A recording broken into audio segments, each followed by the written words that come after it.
अस्सलाम वालेकुम। आज मैं आप लोगों के लिए बहुत ही अच्छी रेमेडी लेकर आई हूँ। ये स्पेशली हाथ और पाँव के लिए है। आपने इसे फेस पे अप्लाई नहीं करना है।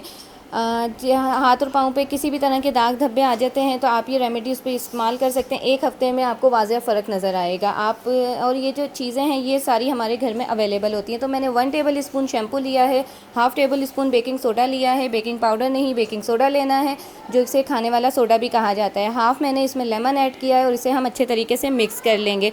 मिक्स करने के बाद ये जो हमारे पास लेमन का छिलका था इसी को हमने इस पे लगाना है और साथ साथ अपने हाथ पे और पाँव पे इस तरीके से रब कर लेना है। रब करने से हमारी जो जल्द है वो बहुत ही नरम हो जाती है, बहुत सॉफ्ट हो जाती है। और ये मैंने इसे 3 मिनट तक इसे इस तरीके से रब करा है। 3 मिनट बाद जो है ये देखें 3 मिनट हो गए तो मैं इसे वॉश कर लूँगी। वॉश करने के बाद इसमें वाज़िह फ़र्क नज़र आ रहा है। अगर आप इसे डेली बेस पे 1 हफ़्ता यूज़ करेंगे तो आपके हाथ और पाँव में वाज़िह फ़र्क नज़र आएगा। अल्लाह हाफ़िज़।